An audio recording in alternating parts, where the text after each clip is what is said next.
Alright, so I just finished up a day of practicing, um, and a couple thoughts I've had. Um, Today I started with some exercise in the morning. I got up around 6 in the morning, started with some exercise,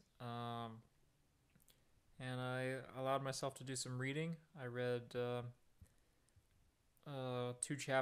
more chapters of The Art of Learning by Josh Waitzkin,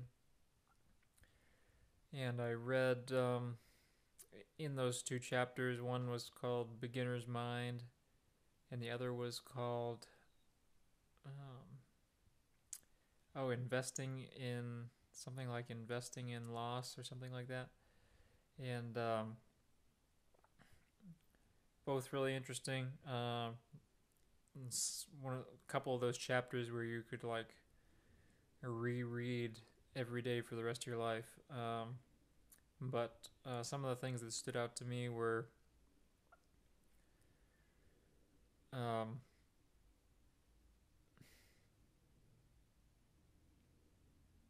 investing in loss. He talked about in this part of the book, he's talking about his experience, his beginner's experience with Tai Chi, and how he kind of quickly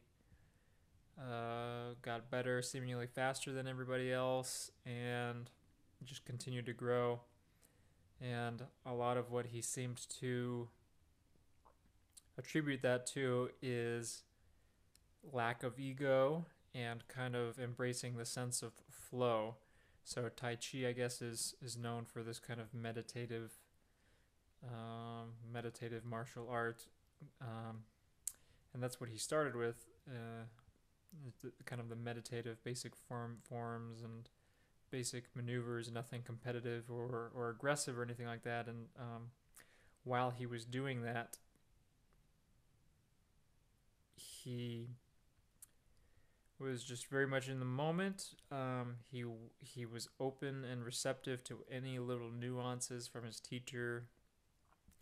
He talked about in the book how some students would leave those sessions. It was a very well-known, great like master teacher, um, but the teacher was very kind of subtle, very kind of soft-spoken. Um, so not everybody necessarily picked up on the kind of subtleties of his teaching. And in the book, he writes about how some people would leave the session at the end and they'd be kind of like, "Who is this guy?" That was kind of boring. Didn't really get much out of it. Whereas he would leave these sessions like they were master sessions because he was paying attention to every little nuance and trying to immediately incorporate those things. He also talks about kind of um, the idea of not making the same mistake twice and just really focusing on trying to put all of your energy into fixing things immediately. Yeah, he words it a lot better than I did, but he acknowledges that that's the ideal, and that in and of itself is impossible to never make the same mistake twice, just because it's a part of the process. That there's going to be times where you revert back to old habits and things like that, or you need to explore different things. So it's really not possible. But kind of his point there was he saw other students in the same class that he was taking who would just struggle and continue. They wouldn't improve as he was. They would kind of stay, maybe very small improvements, but they would kind of be stuck where they were. And these are people who, when they would receive instruction or feedback, they would let their ego, unknowingly, their ego would get in the way. They would offer justifications for why they did something the wrong way, or why it's not working, or why they can't do it a certain way, and there would be kind of this excuses thing. And that's definitely something I know, uh, if not as much speaking for me, is not as much speaking, saying those excuses out loud, but definitely internally. I think those things probably way too much, and overthink it and things like that. So yeah, it was interesting. Some I definitely saw a lot of correlation between what he was talking about and my experiences. Another thing that was interesting, I think he was talking about that Tai Chi master teacher, um, and I think he quoted him as saying something to the effect of his philosophy, his idea of why people get tense or don't succeed, or their progress is stalled, or don't learn, or something like the reason why they are held up is because they don't focus on the exhale enough. And everybody focuses on the inhale. And you think about breathing and kind of meditative practice and things like that. People focus on the inhale, and I guess in Tai Chi, the inhale is kind of like the energizer that kind of gets you going,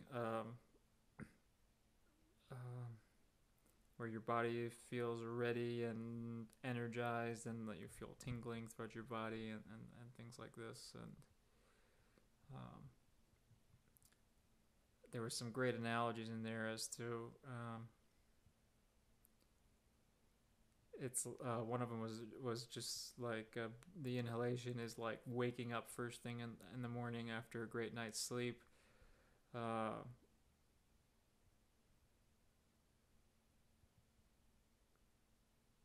there was other ones, but I can't think of it now. But just that kind of energizing feeling that flows all the way through you. That's the inhale. But the exhale is like going to sleep. It's like your last breath before falling asleep or as you're approaching sleep, which I thought was very interesting. But the most interesting thing that stood out to me there was he made a point of saying that he made a kind of a physiological point that people who do this, who focus on the inhale and not the exhale, they have the buildup of carbon dioxide in their lungs, and they never actually exhale completely to rid themselves of the carbon dioxide and replenish with oxygen, so that their bodies are kind of starved for the oxygen that they need, which directly applies to the trombone. And I know I've heard my teacher Craig Mulcahy talk about this in my playing, and it's common. I see it in teaching all the time, and in my students and other students, where you kind of get worked up in your playing and you start taking these shallow breaths, or rebreathing, the air, like you miss a note and then you restart it again, but you still have all this air and it's turning into carbon dioxide, and then you're breathing in more oxygen on top of the carbon dioxide, and it feels like you're full, but it's not really usable air, and so you get this kind of feeling like you're suffocating and you can't take a deep relaxed breath, and it makes things tight. So I thought that was really interesting. The part of, he also talked about in there how in the beginner's mind, you're kind of more kind of forgiving of yourself. You don't have the expectations. You don't have any baggage or anything like that. And he talked about in his chess career, where where he was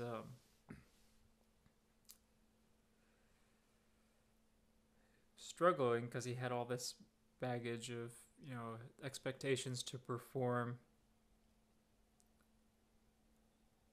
stress and his own competitive expectations, and it creates this kind of tension in you.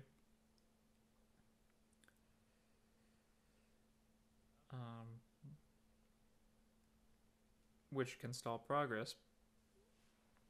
But the beginner's mindset, which is more kind of forgiving and more inclusive of many different ideas and strategies, is more helpful for making improvement. The chapter on investing in loss, or investing in losing, or something like that, talked about essentially how people get to a point, or even start off to a point, where they avoid challenge or they avoid opposition, and that hinders their progress. He talks about where when he kind of upgraded to the Tai Chi push hands, which is more of the martial arts competitive aspect of it. He was worried about it because he didn't want to lose that kind of peace of mind, meditative aspect that he had valued from just doing the kind of meditative Tai Chi practice. He was concerned that he was going to lose that in kind of the competitive atmosphere, and it was going to kind of go back to his chess kind of aggression kind of thing. And he talked about when he walked into kind of his first class of Tai Chi push hands and saw there was people, it was kind of intimidating. There were people there who were very aggressive. There were people there who were bigger than him, faster, stronger, stuff like that. And he talks about how he went in and he got beaten down a lot, but he would continue to go, and he saw other people who would get beaten up and they'd kind of fall back and they'd quit or stop showing up, or he also talked about people who wouldn't show up on days where the weather wasn't favorable or was bad, and there would be him and a couple other diehard people who would show up and get kind of a private lesson with the teacher. I think that was in the previous chapter.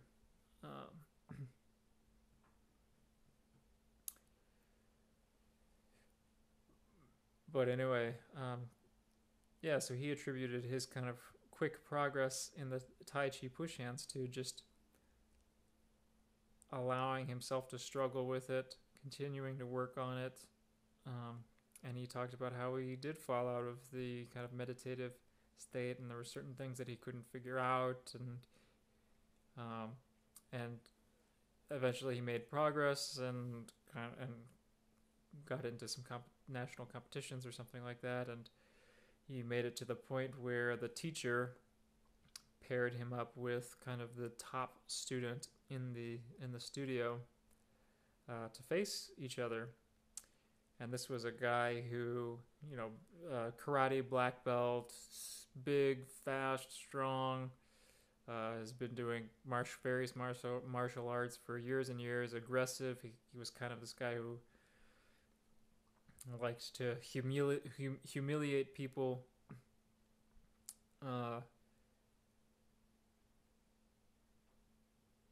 And he did that to Josh. And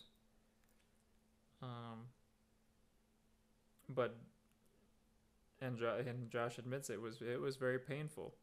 But what he got out of those first experiences of just being completely demolished by this guy over and over again was that he gradually learned that that's the worst of it, that he can take that and he can just continue to take it, and he can improve from that.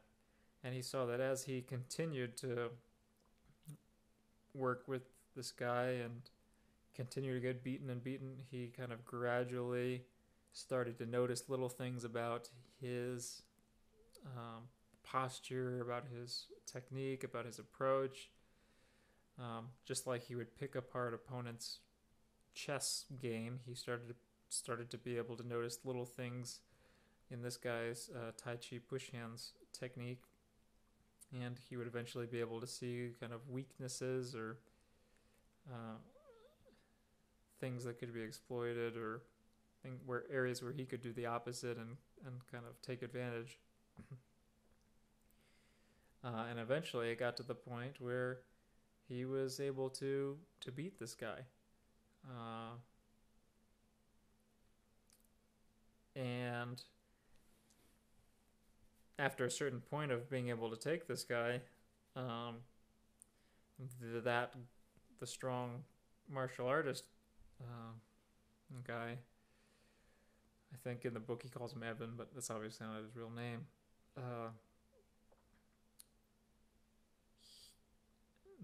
That guy Evan decides he doesn't starts to complain about his foot is hurting and he'll have to stop the match, and then they never faced each other. Then he never wanted to face Josh again, and so even that high level of a martial artist was subjected to his own ego, and that ultimately inhibited his improvement as well. Even though he was a great martial artist. The other thing that interested me about this Tai Chi thing was it seems like one of the main principles of it is like efficiency of movement. It's not about the kind of bracing attack kind of thing that you would expect. It's kind of the opposite, which is also similar to my impression of jiu-jitsu, Brazilian jiu-jitsu, except Tai Chi seems to be more of kind of a meditate. The pinnacle of Tai Chi seems to be Tai Chi push hands seems to be this meditative thing where somebody goes to attack you or lean into you or push you or something, and you kind of absorb their weight effortlessly and shift things around, and then somehow they're like flying somewhere seemingly effortlessly. And Josh Waitzkin at some point in the book in this chapter talked about how from all the practice of all the basic maneuvers and the kind of open-mindedness and focusing on achieving that flow state over and over again, and allowing his teacher to kind of mold him like clay instead of resisting, all of that kind of culminated in kind of the Tai Chi push hands becoming a part of him and being able to do these amazing things with barely thinking about them, or they just become somewhat automatic, they become a part of him, similar to his chess playing. Which that I would love to experience. I have not really experienced that level of anything, but I would love to experience that kind of level of something at some point. So it was definitely motivating to read that. So after reading that, my practice today, went really well. Especially in the high range, I really thought more about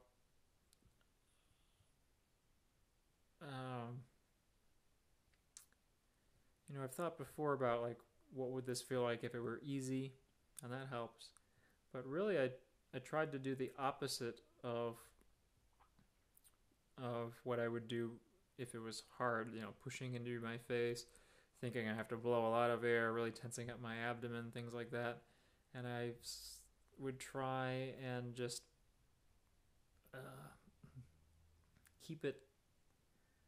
Um, I actually focused on the breath in that kind of Tai Chi way that he described in the book, where I make sure that I do the exhale, and then without getting tense, is trying to stay as relaxed and without thinking about the high notes as being high.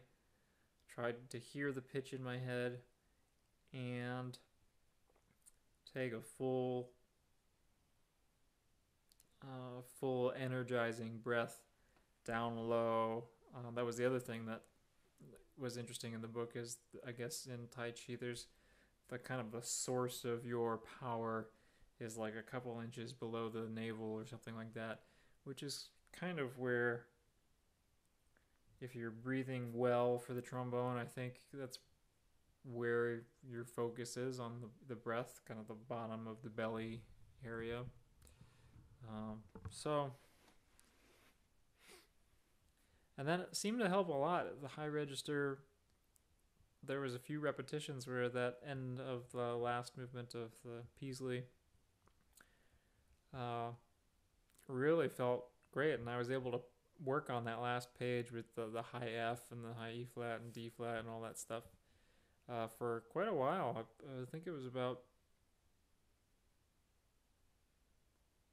probably about 20 minutes or so. I was able to just work on that last page slowly, glissing and then tonguing, doing some buzzing here and there, and it was really feeling good by the end, and wasn't terribly tired. I could have kept on going if I wanted, but I decided to stop at 45 minutes, or it was 47 minutes actually. But anyway, but yeah. So my practice, I tried to follow those kinds of things today, and I think it helped. And again, not following along with what I had said before is not feeling rushed.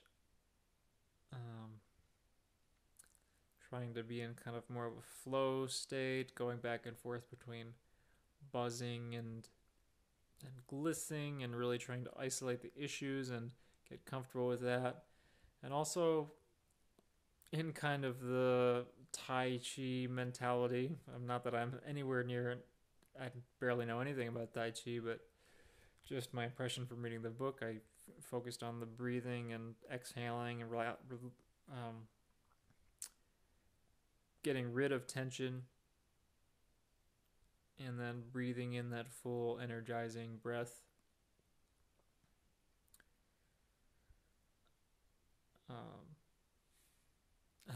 Seemed to help, and a lot of my focus today was just trying to eliminate tension and getting rid of throat tension, because that was one thing that was really nice about today is the repetition of small sections, a lot of different ways, a lot of air attacks where I'm trying to, like I talked about before, where I'm trying to really emphasize the front of the note, the beginning of the note, with a really solid amount of air.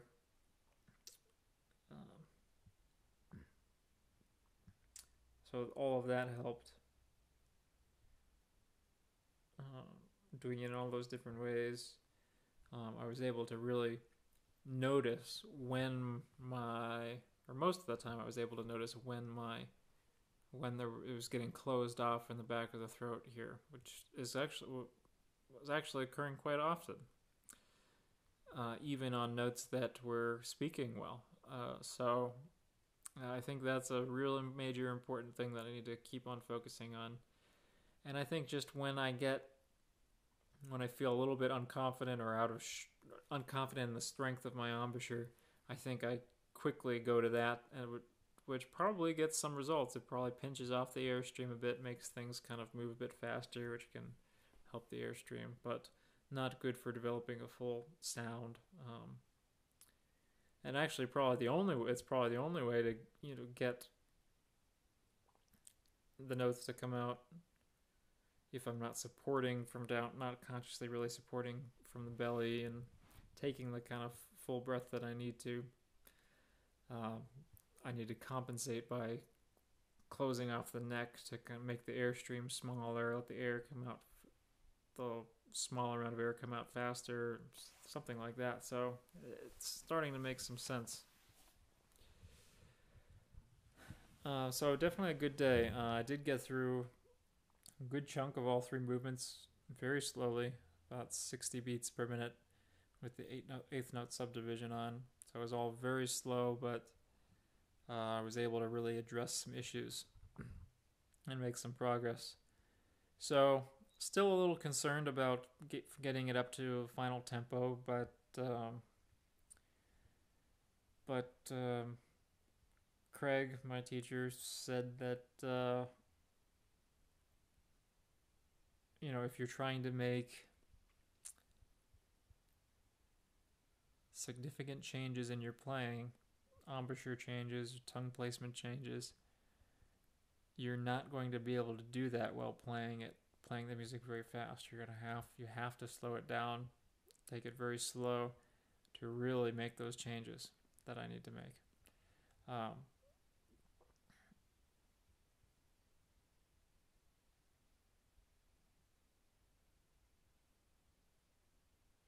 So there was another point from the book that I just thought of, but now I had just forgotten as well.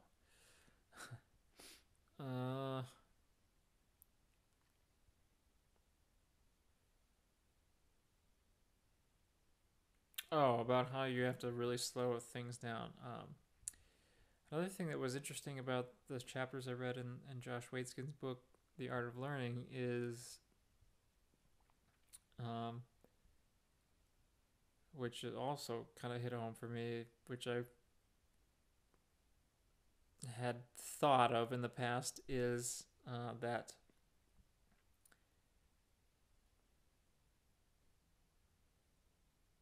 to make room for yourself for a deep kind of dive into these things. If you're trying to make changes and make real improvements,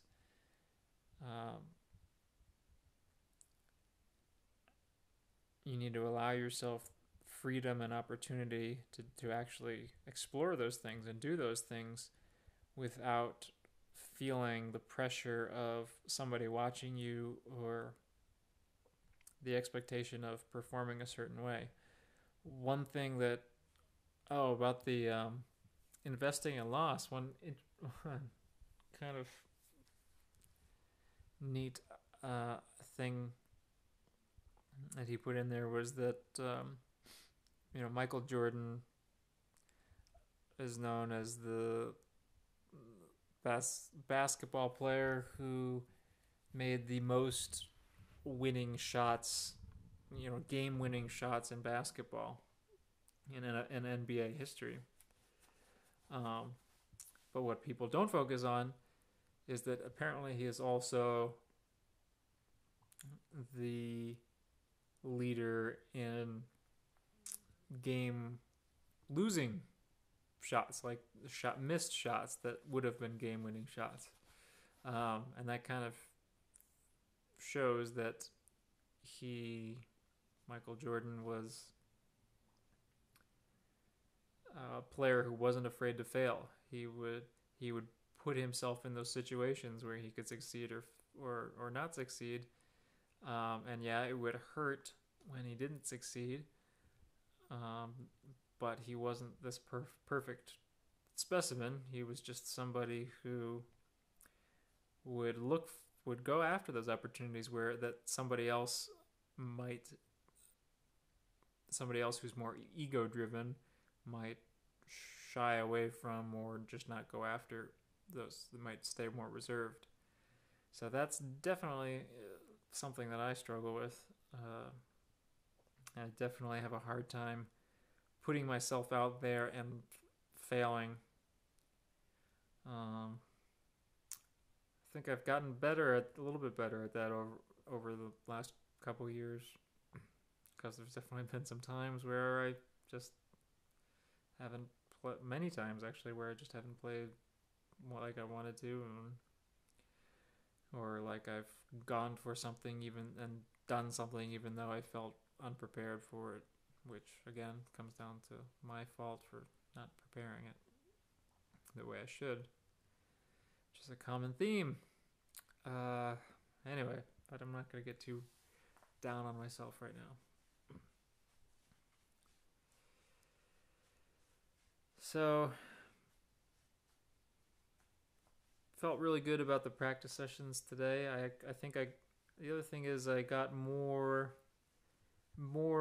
practice sessions for shorter amounts of time. I think my longest one was about an hour, and that was pretty long.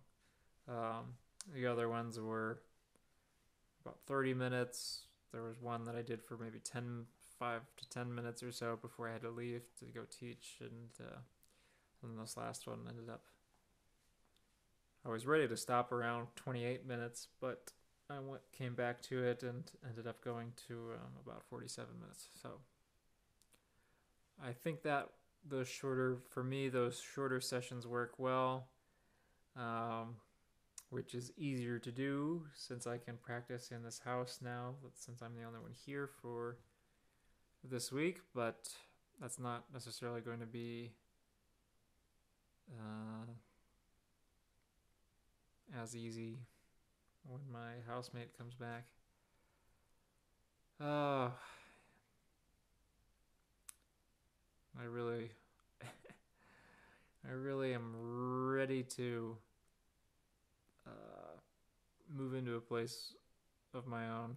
I almost don't care where it is, or how far away from here or whatever it is, but just a place where I can be and practice and work on whatever projects for my other ideas and things like that. And if it's far away, maybe it'll be a negative incentive for me to, or I guess it's a kind of a hard way to say it, but it'll be an incentive for me to develop some of the more other independent projects, like arranging things for trombones, like trombone ensembles, and getting my online lesson things going in the Wolf Music Studio, and or just exploring other opportunities in various other spots to teach lessons or work with schools, or maybe I just get a school teaching job, that like a middle school band job. So anyway, this is beyond the scope of this doctoral recital, so I won't go too much into that. But anyway, feeling good. Slow progress, but definite progress. And I think I'm on the right track.